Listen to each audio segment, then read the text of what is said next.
పూరా local. Welcome to పూరా local. This is భారతీయ వార్తాపత్రికలోని ప్రధాన వార్తలు చూద్దాం. ముందుగా ఈనాడు చూసుకున్నట్లయితే కొనుగోలు వ్యధ 7 చేపల కథ. రాష్ట్రంలో ఇప్పటికే వానాకాల ధాన్యాన్ని కొనుగోలు చేస్తామని ప్రభుత్వం అయితే ప్రకటించింది. దాన్ని అమలు కూడా చేసింది. కానీ రైతుల వద్ద గ్రౌండ్ లెవెల్లో చూసుకుంటే ప్రతి ఏటా జరుగుతున్నట్లే రైతుల కంట కన్నీరైతే తప్పట్లేదు. ఖరీఫ్ ధాన్యం కదిలేదెప్పుడు? మొదలు కాని కాంటాలు, తప్పని ఎదురుచూపులు, వర్షాలతో ధాన్యం జలార్పణం, మిల్లుల కేటాయింపుల్లో మీనమేషాలు, ప్రభుత్వ కార్యాచరణ అమల్లో అధికారులు నిర్వాహకుల అలసత్వం. ప్రభుత్వం అమలు చేసినప్పటికీ ఇందులో పనిచేసే అధికారులు ఎవరైతే ఉన్నారో, నిర్వాహకులు ఎవరైతే ఉన్నారో వారి నుండి ఎలాంటి స్పందన లేకపోవడంతో రైతులు ఇబ్బంది తప్పట్లేదు. ప్రతి సంవత్సరం కొనసాగుతున్న ఇబ్బంది ఇప్పుడు కూడా కొనసాగుతుంది అని చెప్పడానికి నిదర్శనం అని కూడా మనం ఇక్కడ చెప్పుకోవచ్చు. ఎన్నికలపై నిర్ణయం ఏంటో చెప్పండి. రాష్ట్ర ప్రభుత్వానికి అలాగే ఈ ఎన్నికల సంఘానికి హైకోర్టు అయితే ప్రశ్నించింది, ప్రశ్నలు అయితే కురిపిస్తుంది. ఇప్పటి వరకు బీసీ రిజర్వేషన్లకు సంబంధించి హైకోర్టులో న్యాయం జరగలేదని చెప్పేసి సుప్రీంకోర్టు వరకు అయితే ప్రభుత్వం అయితే వెళ్ళింది. హైకోర్టులోనే తేల్చుకోవాలి, దీనికి సంబంధం లేకుండా ఎన్నికలు నిర్వహించుకోవచ్చు అని కూడా సుప్రీంకోర్టు సూచించింది. దీనికి సంబంధించి ఇప్పుడు హైకోర్టు అయితే ప్రశ్నలు వేస్తుంది. ఎన్నికల సంఘానికి అలాగే రాష్ట్ర ప్రభుత్వానికి కూడా హైకోర్టు ఆదేశించింది. రాష్ట్రంలో మద్దతు తెలిపి కేంద్రంలో అడ్డుకున్నారు అంటూ కూడా డిప్యూటీ సీఎం బట్టి విక్రమార్క అయితే కామెంట్ చేశారు. బీజేపీ విధానాలకు వ్యతిరేకంగానే ఈరోజు బంద్ కొనసాగిస్తున్నాం, బంద్ చేస్తున్నాము అంటూ కూడా ఇది స్పష్టంగా మనకు కనిపిస్తుంది. గత కొద్ది రోజుల నుంచి చూసుకుంటే వరుసగా మావోయిస్టుల లొంగుబాటును అయితే మనం ప్రతిరోజు చూస్తూనే ఉన్నాం గత కొన్ని రోజులుగా. వనం నుంచి జనంలోకి ఆశన్న సహా 208 మంది మావోయిస్టుల లొంగుబాటు. ఛత్తీస్గఢ్లో చారిత్రాత్మక ఘట్టం.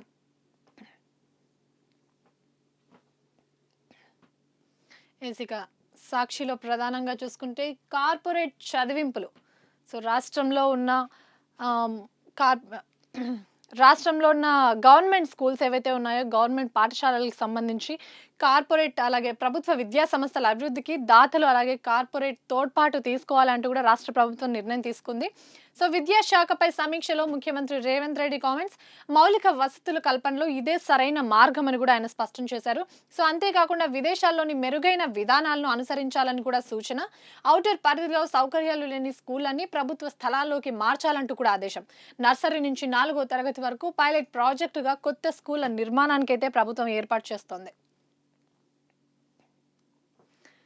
ఇక్కడ చూసుకుంటే Hyderabad to Srisailam non stop 147 కిలోమీటర్ల గ్రీన్ ఫీల్డ్ రహదారి నిర్మాణం. రావిర్యాల నుంచి అమీన్నగర్ రోడ్ దీంతో అనుసంధానం. ఫ్యూచర్ సిటీలో భాగంగా 42 కిలోమీటర్ల రోడ్డు నిర్మించనున్న రాష్ట్ర ప్రభుత్వం. అమీన్గల్ నుంచి మన్ననూరు వరకు 51 కిలోమీటర్ల ఎక్స్ప్రెస్ వే. మన్ననూరు నుంచి శ్రీశైలానికి 54 కిలోమీటర్ల మేర ఎలివేటెడ్ కారిడార్. కేంద్ర అనుమతి కోసం త్వరలోనే డిపిఆర్ సమర్పణ కూడా జరగబోతుంది. నేడు బీసీ జేఏసీ రాష్ట్ర బంద్ మద్దతు ప్రకటించిన అన్ని రాజకీయ పార్టీలు. బంద్ లో పాల్గొననున్న కుల సంఘాలు, ప్రజా సంఘాలు సైతం. ఇక చూసుకుంటే స్థానిక ఎన్నికలకు సిద్ధంగా ఉండండి. అధికారులు, ఉద్యోగులకు పంచాయతీరాజ్ శాఖ ఆదేశాలు. ఎన్నికలపై 2-3 రోజుల్లో స్పష్టత. ప్రభుత్వ ఆదేశాలు అందిన వెంటనే మళ్లీ రిజర్వేషన్ల ఖరారు. జిల్లా ఉన్నతాధికారులతో పంచాయతీరాజ్ శాఖ డైరెక్టర్ భేటీ కూడా అయ్యారు. స్థానిక ఎన్నికలకు సంబంధించిన మరొక అంశం ఇందాక కూడా చూసుకున్నాం. స్థానిక సంస్థల ఎన్నికలు ఎప్పుడు? నిర్వహణ షెడ్యూల్ తెలియచేయాలన్న హైకోర్టు. తదుపరి విచారణ 2 వారాలకు వాయిదా.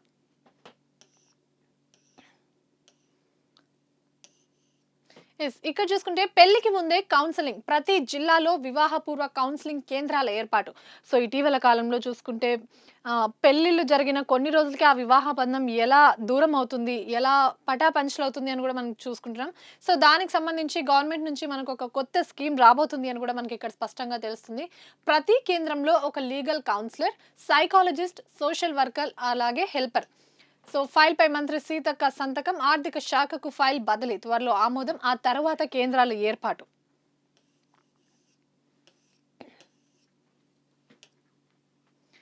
మరో పత్రికలో చూసుకుంటే నేడు తెలంగాణ బీసీ బంద్. ఇందాక కూడా చూసుకున్నాం. 42% రిజర్వేషన్లపై హైకోర్టు స్టేకు నిరసనగా బీసీ జేఏసీ పిలుపు.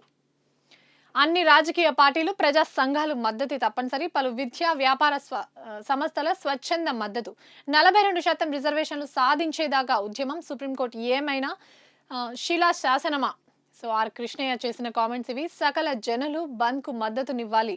సో జర్నలిస్టులు బాసటగా నిలవాలి, కాంగ్రెస్ శ్రేణులు బంద్లో పాల్గొనాలి, శాంతియుతంగా నిర్వహించాలి, అవాంఛనీయ ఘటనలకు పాల్పడితే కఠిన చర్యలు తప్పవు అంటూ కూడా నగర డీజీపీ అయితే హెచ్చరికలు జారీ చేశారు. అంతేకాకుండా కేంద్ర మంత్రులు బండి సంజయ్, కిషన్ రెడ్డి అఖిల పక్షాన్ని ఢిల్లీకి తీసుకెళ్తే మేము వస్తాం అంటూ కూడా బట్టి కామెంట్ చేశారు. కేసీఆర్ హయాంలో జరిగిన మరో అవినీతి కూడా ఇప్పుడు బయటకు వచ్చింది. సో కాంగ్రెస్ ప్రభుత్వం ఏర్పడినప్పటి నుంచి కేసీఆర్ హయాంలో జరిగిన అనేక అవినీతుల్ని ఒక్కొక్కటిగా బయటకు తీస్తూనే ఉన్నారు. సో అలాంటి అవినీతి ఇంకొకటి ఇది. కేసీఆర్ హయాంలో ఓటర్ల సమాచారం దుర్వినియోగం, ఆధార్తో లింక్ కోసం మా నుంచి డేటాను స్వీకరించారు. 6 ఏళ్ల పాటు సమాచారాన్ని తన గుప్పెట్లో ఉంచుకుంది. పౌరుల వ్యక్తిగత డేటాను దుర్వినియోగం చేసింది. చివరికి దానిని ప్రైవేట్ కంపెనీలకు అప్పగించింది. సో ఇవన్నీ కేసీఆర్ హయాంలో కేసీఆర్ ప్రభుత్వం చేసిన ఒక దుర్వినియోగం అనే చెప్పొచ్చు. సో ప్రజల సమాచారం అంతా పొసిటిక్స్ కంపెనీ చేతుల్లోకి వెళ్ళిపోయింది. అప్పట్లో ఖండించిన సర్కార్ ఇప్పుడు నిజమని కూడా నిర్ధారించింది. 2018 అసెంబ్లీ ఎన్నికల్లో రాజకీయ లబ్ధికి కూడా ఇది వినియోగించుకున్నట్టు స్పష్టంగా మనకు కనిపిస్తుంది. సో ఇక్కడ కూడా చూసుకోవచ్చు, బిగ్ బాస్ చూస్తున్నాడు. ప్రైవేట్ సంస్థలతో కలిసి ఐటీ శాఖకు కృత్రిమ మేధ ఉపకరణం. Yes. So Jubilee Hills bypoll elections కి సంబంధించి బీఆర్ఎస్ తరపు నుంచి మాగంటి సునీత అయితే ఇప్పటికే నామినేషన్ దాఖలు చేశారు. సో ఇప్పుడు కాంగ్రెస్ అభ్యర్థి నవీన్ యాదవ్ కూడా తన నామినేషన్ ని దాఖలు చేశారు. సో ఈ ఇమేజ్ లో చూసుకోవచ్చు మనం. జూబ్లీహిల్స్ లో అట్టహాసంగా నవీన్ యాదవ్ నామినేషన్స్ అయితే జరిగాయి. ఈ కార్యక్రమంలో పాల్గొన్న మంత్రులు పొన్నం ప్రభాకర్, వివేక్, గద్వాల్ విజయలక్ష్మి, విహెచ్ అలాగే అజరుద్దీన్. సో సర్కార్ అమలు చేస్తున్న సంక్షేమ పథకాలే గెలిపిస్తాయి అంటూ కూడా మంత్రులు కామెంట్ చేస్తున్నారు. జూబ్లీహిల్స్ ఉప ఎన్నికలో కాంగ్రెస్ కు మజ్లిస్ మద్దతు ఉంటుంది అంటూ కూడా మనకి ఇక్కడ స్పష్టంగా ఒక కామెంట్ అయితే కనిపిస్తుంది. సో కాంగ్రెస్ కు ఎంఐఎం మద్దతు సిగ్గుచేటు అంటూ కూడా బీజేపీ నేత బండి సంజయ్ కామెంట్ చేశారు. ఇక్కడ చూసుకుంటే దంతెరస్ సందర్భంగా ఒక్క రోజులోనే 3,200 రూపాయలు బంగారం అయితే పెరిగింది. సో బంగారం ₹1 1.35 1,35,000. సో ఒక్క రోజులోనే 3,200 పెరుగుదల. ధనత్రయోదశి నేపథ్యంలో ఒక్కసారిగా డిమాండ్ భారీగా పెరిగిపోయినట్టు కూడా మనకు కనిపిస్తుంది. సో స్వల్పంగా తగ్గిన వెండి ధర, 10 నిమిషాల్లో ఇంటి వద్దకే బంగారం. సో ఇప్పటి వరకు మనం ఫుడ్ కానివ్వండి, గ్రాసరీస్ కానివ్వండి, ఇవన్నీ ఇలాంటివి మాత్రమే మనకి స్విగ్గీ, జొమాటో అవైలబుల్ ఉండేది. ఇప్పుడు గంటలోనే స్విగ్గీ, జొమాటోలో బంగారాన్ని మీ ఇంటికే తెచ్చిస్తామంటూ కూడా ఇక్కడ మనకు కనిపిస్తుంది. సో స్విగ్గీ అలాగే జొమాటో, ఇన్స్టామార్ట్ ఇవన్నీ సేవలు కూడా ప్రారంభించినట్టు మనకు స్పష్టంగా తెలుస్తుంది.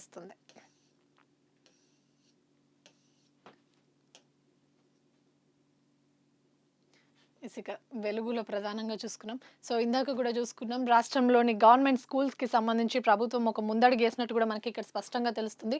పైలట్ ప్రాజెక్టుగా ముందడుగేసి సకల సౌకర్యాలు కల్పించాలి అంటూ కూడా రాష్ట్ర ప్రభుత్వం అయితే సిద్ధమైంది.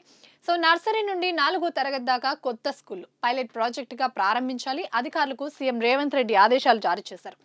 సో వచ్చే ఏడాది నుంచి మొదలయ్యేలా యాక్షన్ ప్లాన్ ఇవ్వాలి. ప్రతి స్కూల్ను కార్పొరేట్ స్థాయిలో తీర్చిదిద్దాలి.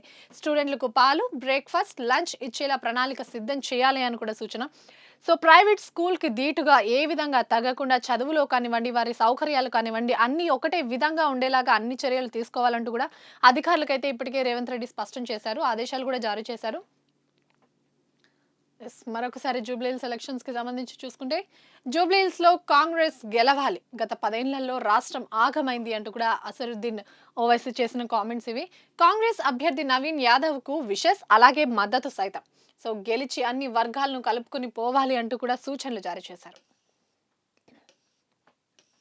సో ఇక బీసీ బంద్ కి సంబంధించిన అంశం మరొకసారి చూసుకుందాం. బీసీ కోటా కోసం నేరు రాష్ట్ర బంద్, అన్ని పార్టీలు సంఘాల మద్దతు కూడా లభిస్తుంది. సో శాంతియుతంగా బంద్ నిర్వహిస్తాం అంటూ కూడా నిర్వాహకులు అంటున్నారు. సో మూసారాంబాగ్ లో స్టూడెంట్లతో కలిసి పాదయాత్ర, బీసీ బిల్లులు ఆమోదించాలంటూ రాజ్ భవన్ ముందు సిపిఎం నిరసన. బంద్ ను శాంతియుతంగా నిర్వహించాలి, హింసాత్మక ఘటనలకు పాల్పడితే చర్యలు తప్పవు అంటూ కూడా డీజీపీ హెచ్చరికలు అయితే జారీ చేశారు. ఇక్కడ చూసుకుంటే ఇప్పటి వరకు మనం వానాకాల ధాన్యం కొనుగోలుకు సంబంధించి రైతులు పడుతున్న కష్టాలను చూసుకున్నాం. ఇప్పుడు ఇక్కడ చూసుకుంటే కేవలం పత్తి రైతుల కోసం మాత్రమే కేంద్రం ఒక యాప్ ని తీసుకొచ్చింది. దానికి సంబంధించి ఇక్కడ చూసుకుంటే దీపావళి తెల్లారి నుంచే పత్తి కొనుగోలు. సో పత్తి రైతుల కోసం ప్రత్యేకంగా కపాస్ కిసాన్ యాప్ ని కేంద్ర ప్రభుత్వం అయితే తీసుకొచ్చింది. సో ఈ విషయాన్ని కేంద్ర మంత్రి కిషన్ రెడ్డి అయితే స్పష్టం చేశారు. రాష్ట్రంలో 122 కొనుగోలు కేంద్రాలను ఏర్పాటు చేశాం, దళారులకు అమ్ముకొని మోసపోవద్దు అంటూ కూడా ఆయన రైతులకైతే సూచనలు జారీ చేశారు. డిజిటల్ అరెస్టులపై కఠిన చర్యలు తీసుకోండి. కేంద్ర సర్కారుకు సుప్రీంకోర్టు ఆదేశాలు జారీ చేసింది. సిజేఐ బిఆర్ గవాయ్కి హర్యానా వృద్ధ దంపతులు రాసిన లేఖపై సుమోటోగా కేసు ఫైల్ అయింది. న్యాయమూర్తుల నకిలీ సంతకాలతో అమాయకులను దోచేస్తున్నారు. దీన్ని సాధారణ నేరంగా పరిగణించలేం. ఇలాంటివి న్యాయ వ్యవస్థపై ప్రజల నమ్మకాన్ని దెబ్బతీస్తాయంటూ కూడా ఆందోళన వ్యక్తం చేస్తున్నారు. సో స్పందన తెలపాలంటూ కూడా కేంద్ర ప్రభుత్వం సిబిఐకి నోటీసులు అందాయి ఇప్పటికే. సో ఇక్కడ చూసుకుంటే సో గత కొన్ని రోజులుగా కేబినెట్ సమావేశం జరిగిన తర్వాత కాంగ్రెస్ నేతలైతే ఒక విషయాన్ని స్పష్టం చేశారు. ప్రజా పాలన ప్రారంభమై ఇప్పటికే 2 ఏళ్లు పూర్తవుతున్న సందర్భంగా వచ్చే డిసెంబర్ 1 నుంచి 9 వరకు విజయోత్సవాలైతే నిర్వహించాలని ప్రభుత్వం నిర్ణయం తీసుకుంది. సో ఇదే విషయంపై బీఆర్ఎస్ నేత హరీష్ రావు అయితే కామెంట్ చేశారు. సో ఏం సాధించారని విజయోత్సవాలు? అన్ని వర్గాలను కాంగ్రెస్ మోసం చేసింది. మంత్రుల మధ్య పంచాయతీల కోసమే కేబినెట్ భేటీలు జరుగుతున్నాయి. ఒకరంటే ఒకరికి పడట్లేదు అంటూ కూడా ఆయన కామెంట్ చేశారు. ఇక్కడ చూసుకుంటే సో ఇప్పటి వరకు సైబర్ నేరగాళ్ళు అంటే కేవలం ఆన్లైన్ ద్వారా కానీ, బ్యాంక్ అకౌంట్స్ తెలుసుకొని, ఫోన్ నెంబర్స్ ద్వారా కానీ, అన్వాంటెడ్ లింక్స్ ద్వారా కానీ ప్రజల్ని మోసం చేస్తున్నారు. సో ఇప్పుడు ఇంకో కొత్త రకం నేరానికైతే సైబర్ నేరగాళ్ళు పాల్పడుతున్నారు. సో లండన్లో మీ అబ్బాయికి యాక్సిడెంట్ అంటూ 35 లక్షలు టకోరా. హైదరాబాద్ వృద్ధురాలికి కాల్ చేసి ముంచిన సైబర్ నేరగాళ్లు డబ్బులు పంపాక కొడుకుకు ఫోన్ చేసిన తల్లి. సో మోసపోయానని గ్రహించి సైబర్ క్రైమ్ పోలీసులకు ఫిర్యాదు. సో ప్రజలు అప్రమత్తంగా ఉండాల్సిన అవసరం అయితే తప్పనిసరిగా మనకి ఇక్కడ ఉంది. సో ఉద్యోగుల లెక్కలు ఇస్తలే.